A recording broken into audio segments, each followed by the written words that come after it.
औज़ुबिल्लाहि मिनश्शैतानिर्रजीम बिस्मिल्लाहिर्रहमानिर्रहीम। अस्सलामु अलैकुम। तमाम स्टूडेंट्स को नवीद ख़ान ऑफिशियल में खुशामदीद। स्टूडेंट्स, आज का हमारा टॉपिक है इंट्रोडक्शन टू बायोलॉजी। इस टॉपिक को इंशाल्लाह हम 3 हेडिंग्स में पढ़ेंगे। सबसे पहले हिस्से में हम पढ़ेंगे कि व्हाट इज़ बायोलॉजी। दूसरे हिस्से में हम बात करेंगे डिविजन्स ऑफ बायोलॉजी के बारे में। डिविजन्स को अदर वर्ड्स में हम ब्रांचेस ऑफ बायोलॉजी भी कहते हैं। और सबसे आखिर में हम पढ़ेंगे why should we study biology. तो डियर स्टूडेंट्स, वीडियो आखिर तक देखें और अगर आपके पास कोई सजेशंस हैं तो प्लीज़ कमेंट ज़रूर कर दें। तो स्टूडेंट्स, अपना टॉपिक शुरू करते हैं। सबसे पहले हम बायोलॉजी की एटिमोलॉजी के बारे में पढ़ते हैं। एटिमोलॉजी हमें वर्ड्स की डेरिवेशन के बारे में इंफॉर्मेशन देती है कि ये लफ्ज़ कहाँ से निकला है। अगर हम वर्ड बायोलॉजी को देखें तो ये 2 ग्रीक वर्ड से निकला है। एक है बायोस और दूसरा है logos. Biology word is derived from 2 Greek words. The one is BIOS and the other one is logos. Bios means life and logos means study or discourse. तो ये बायोलॉजी की एटिमोलॉजी हो गई। अब बायोलॉजी की डिफिनीशन की तरफ आते हैं और बायोलॉजी को डिफाइन करते हैं। बायोलॉजी को हम सिंपल वर्ड्स में कुछ इस तरह डिफाइन कर सकते हैं कि biology is the scientific study of all living organism. Biology जानदारों के मुतालिया को कहते हैं, या हम इस तरह भी कह सकते हैं कि बायोलॉजी साइंस की वो शाख है जिसमें हम जानदारों का मुताला करते हैं। तो सिंपल डिफिनीशन कुछ इस तरह है। The scientific study of all living organism. Biology is the scientific study of all living organisms. Living organism कौन है? चाहे वो एनिमल्स हैं या चाहे वो प्लांट्स हैं, इन दोनों को कलेक्टिवली हम बायोलॉजी में स्टडी करते हैं।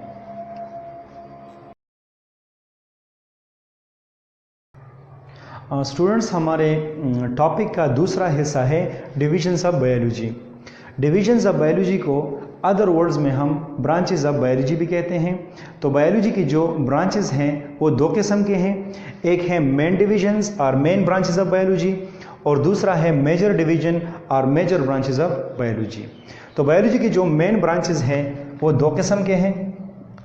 एक है ज़ूलॉजी, दूसरा है बॉटनी।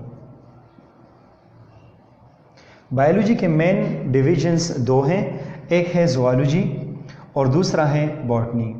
ज़ूलॉजी बायोलॉजी की वो मेन ब्रांच है जिसमें हम एनिमल्स के बारे में पढ़ते हैं, या the scientific study of animals is called zoology, जबकि बॉटनी में हम प्लांट्स के बारे में पढ़ते हैं। Botany is the branch of science deals with the study of plants. अब अगर हम मेजर डिवीजन की तरफ आएँ तो बायोलॉजी की जो मेजर ब्रांचेस हैं वो बहुत ज़्यादा हैं। सबसे पहले हम मेजर डिवीजन्स जो पढ़ेंगे वो है मॉर्फोलॉजी। मॉर्फोलॉजी बायोलॉजी का मेजर डिवीजन है और मॉर्फोलॉजी में हम किसी भी लिविंग ऑर्गेनिज्म का फॉर्म और स्ट्रक्चर के बारे में पढ़ते हैं। Morphology is the branch of biology deals with the form and structure of living organism. किसी जिस्म की साख्त और बनावट के बारे में हम मुताला करते हैं मॉर्फोलॉजी में। दूसरे नंबर पर जो मेजर डिवीजन है वो है साइटोलॉजी। साइटोलॉजी क्या है? साइटोलॉजी बायोलॉजी की वो मेजर ब्रांच है जिसमें हम सेल और ऑर्गेनेलीज के बारे में पढ़ते हैं। Cytology is a branch of science deals with the study of cell and organelles. अब सेल क्या है? Cell basically the basic unit of structure and function of all living organism. अगर हम किसी लिविंग ऑर्गेनिज्म की बॉडी को देखें तो वो सेल से बना है, और यही सेल उस बॉडी में मुख्तलिफ़ किस्म के काम सर अंजाम भी देता है। इसी तरह ऑर्गेनेलीज की लफ्ज़ी मानी है छोटा सा अर्गन।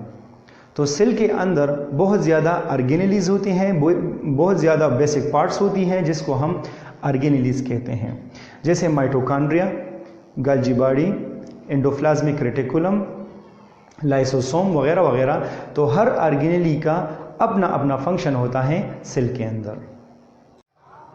साइटोलॉजी के बाद है एनाटॉमी। एनाटॉमी क्या है? एनाटॉमी बायोलॉजी की वो शाख है जिसमें हम इंटरनल ऑर्गन्स का मुताला करते हैं।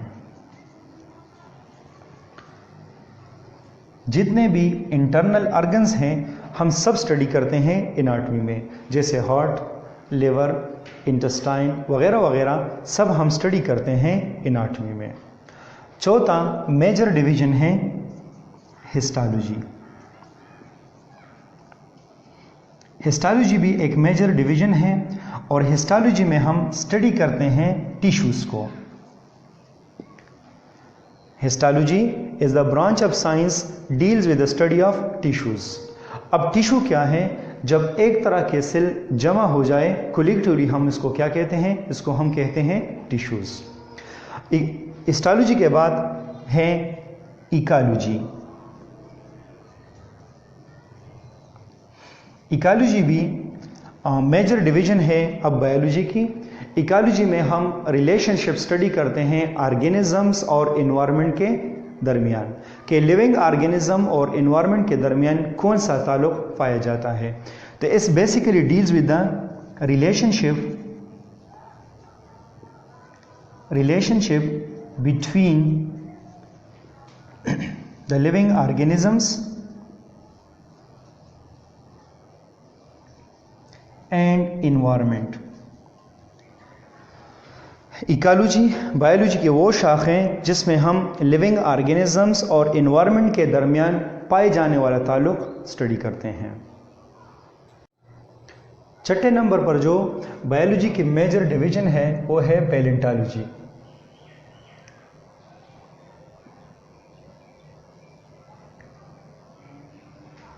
पैलेंटोलॉजी बायोलॉजी की वो शाख है जिसमें हम फॉसिल्स के बारे में पढ़ते हैं।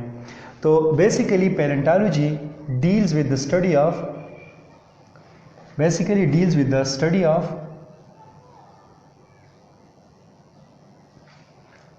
फॉसिल्स। अब फॉसिल्स क्या हैं? Fossils are the dead organic remains of plants and animal. Palaeontology as the branch of biology deal with the study of fossils. Fossils क्या है? Fossils are the dead organic remains of plants and animal. जब कोई organism लाखों या करोड़ साल पहले मर जाए और इसी ज़माने में उनकी बकायाजात दरियाफ्त हो जाए तो इसको हम कहते हैं फॉसिल्स। पैलेंटोलॉजी को फर्दर हम 2 सब ब्रांचेस में डिवाइड करते हैं। एक है पैलियोबॉटनी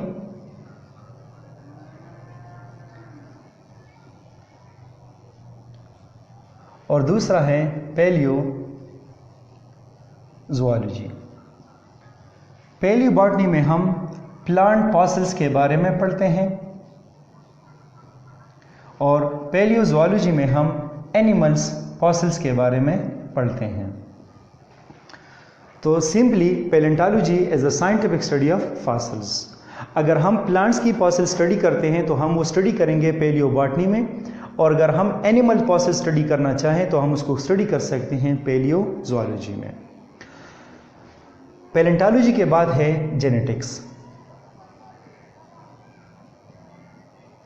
जेनेटिक्स भी बायोलॉजी की मेजर डिवीजन है और इसमें हम स्टडी करते हैं hereditary characters transmission. Genetics is the branch of biology deal with the study of transmission of hereditary characters from parents to offspring. वालिदैन से बच्चों में जो खसूसियात ट्रांसफ़र होती हैं वो हम स्टडी करते हैं जेनेटिक्स में। खसूसियात कौन कौन सी ट्रांसफ़र होती हैं, जैसा कि hair colour, hair shape, eye colour, height वगैरह वगैरह, तो ये सब हम स्टडी करते हैं जेनेटिक्स में। जेनेटिक्स के बाद है टेक्सानोमी।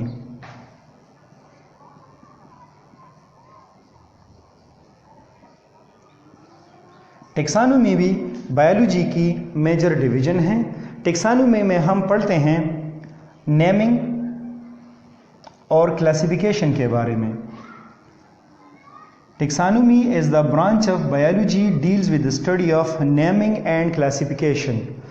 अगर किसी लिविंग स्पीशी को नेम देना हो या उसको क्लासीफाई करना हो तो इसके लिए हम टेक्सानोमी का सहारा लेते हैं। टेक्सानोमी के बाद है एम्ब्रियोलॉजी। एम्ब्रियोलॉजी में हम पढ़ते हैं development of organisms from zygote.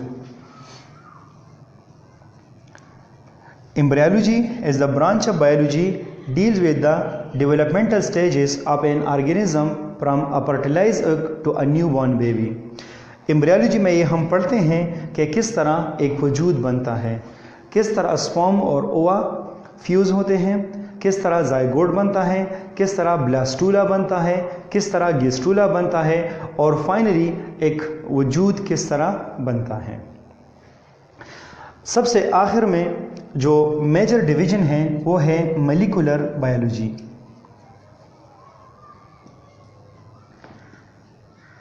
Molecular biology की वो शाख है जिसमें हम मॉलिक्यूलर कंपोनेंट्स के बारे में पढ़ते हैं। It deals with the study of molecular components. Molecular biology is the branch of biology deals with the study of molecular components. Molecular components कौन कौन से हैं सब जानते हैं। कार्बोहाइड्रेट्स, प्रोटीन्स और न्यूक्लिक एसिड जैसे डीएनए और आरएनए, ये सब हम पढ़ते हैं मॉलिक्यूलर बायोलॉजी में। डियर स्टूडेंट्स, हमारे लेक्चर का तीसरा हिस्सा है why should we study biology. अगर हम बायोलॉजी को देखें तो बायोलॉजी एक लाइफ साइंस है और इसकी हमारे रोज़मर्रा ज़िंदगी पर बहुत ज़्यादा असरात हैं।